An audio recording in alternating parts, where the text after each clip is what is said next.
முதலில் இந்த சம்பவம் தொடர்பாக கரூர் நகர போலீசார் வழக்குகள் பதிவு செய்திருக்கிறார்கள்.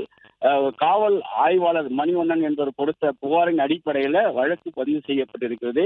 இந்த சம்பவத்துல குறிப்பா தாவேக்காவினர் அலட்சியமாக செயல்பட்டு வேண்டுமென்றே காலதாமதம் படுத்தி அந்த விஜய் அவர்களை காலதாமதமாக கொண்டு வந்த காரணத்தினால்தான் இந்த கூட்ட நெரிசல் ஏற்பட்டு பொதுமக்கள் உயிரிழந்ததாக தெரிவித்திருக்கப்பட்டிருக்கிறது. குறிப்பா தாவேக்கா தலைவர் விஜயின் பிரச்சார கூட்டமானது 26ஆம் தேதி நடைபெற்ற போது கூட்ட நெரிசல் சிக்கி 41 நபர்கள் உயிரிழந்ததற்கு காரணம் அவர்கள் காலதாமதம் ஏற்படுத்தியதும், காலையிலே பொதுமக்களை அதிகப்படியாக வர வைத்துவிட்டு மாலை வரை நிற்க வைத்தது என்று குறிப்பிடப்பட்டிருக்கிறது.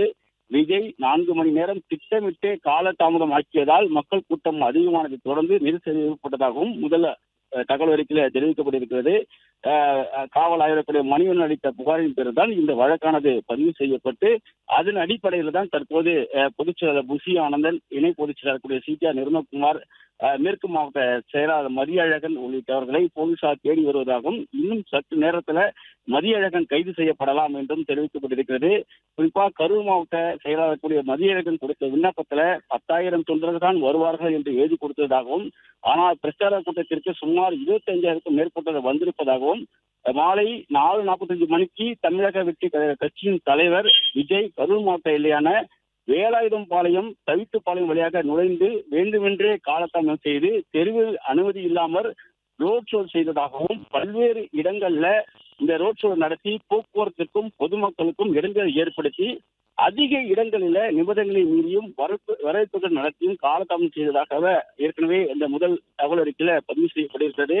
மாலை 7 மணிக்கு வேலுசாமிபுரம் ஜங்ஷனில் தொண்டர்கள் கூட்டத்திற்கு நடுவே வாகனத்தை நிறுத்தி சிறிது நேரம் வேண்டுமென்றே காலதாமதம் செய்ததால் அதே இடத்துல அளவுக்கு அதிகமான தொண்டர்களும் மற்றும் பொதுமக்களும் கூட்டம் அதிகமாக இருந்ததாகவும், அந்த இடத்துல பாதுகாப்பு பணியிருந்த காவல்துறையினர் கட்டுப்படுத்த முடியாத அளவிற்கு கூட்டம் அலைமோத செய்து மக்களிடையே தேவையற்ற எதிர்பார்ப்பை ஏற்படுத்தியதாகவும் தெரிவிக்கப்பட்டிருக்கிறது.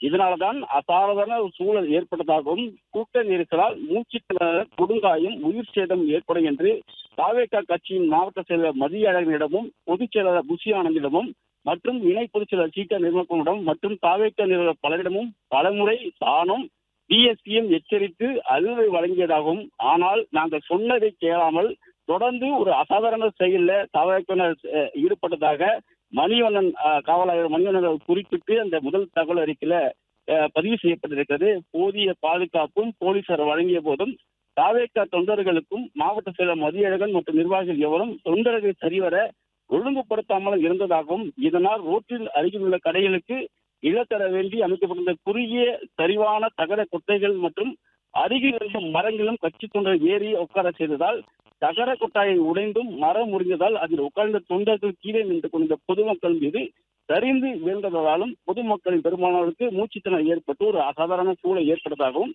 அந்த முதல் தகவல் அறிக்கையில ஏற்கனவே குறிப்பிடப்பட்டிருந்தது. அதே போல தாவேக்கா கட்சியின் கரூர் ஏற்பாட்டாளருக்கு விஜயின் பொதுக்கூட்டத்திற்கு மாலை 3 மணி முதல் 10 மணி வரை மட்டுமே காவல்துறை அனுமதி வழங்கப்பட்டிருந்ததும், குறிப்பிட்ட நேரத்தில் நிகழ்ச்சி நடத்த வேண்டும் என்ற கட்டாய நிபந்தனை இருந்த போதிலும் அதிக மக்கள் கூட்டத்தை வெளிப்படுத்தி அரசியல் பலத்தை பறைசாற்றும் நோக்கத்துடன் கட்சி ஏற்பாட்டாளர்கள் வேண்டுமென்றே திட்டமிட்டு விஜய் அவர்களுக்கு கரூருக்கு வருவதை 4 மணி நேரம் தாமதப்படுத்தியும் நீண்ட தாமதத்தின் காரணமாக அங்க பல மணி நேரங்களாக காத்திருந்த ஆயிரக்கணக்கான மக்கள் வெயிலிலும் தாகத்திலும் சோர்வடைந்ததாகவும் தெரிவிக்கப்படுகின்றது.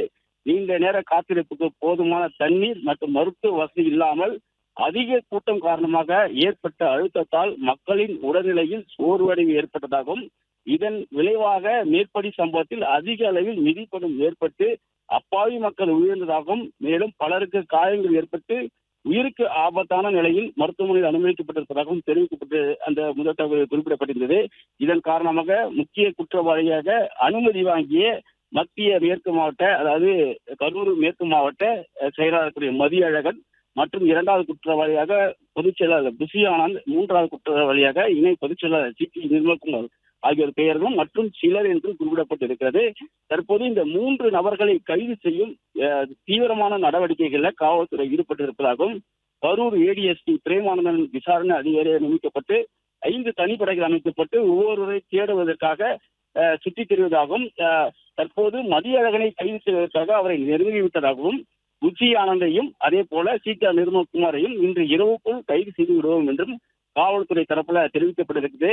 தீவிரமாக இவர்கள் தேடி வருவதை இருந்து சில தலைமறைவாகி விட்டதாகவும் அவர்களை நெருங்கும் நடவடிக்கைகளை காவல்துறை ஈடுபட்டிருப்பதாகவும் தெரிவிக்கப்பட்டிருக்கிறது.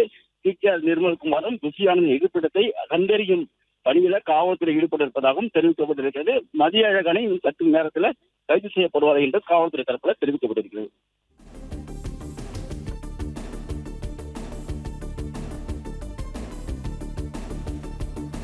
தகவல்களுக்கு நன்றி கதிரவன்.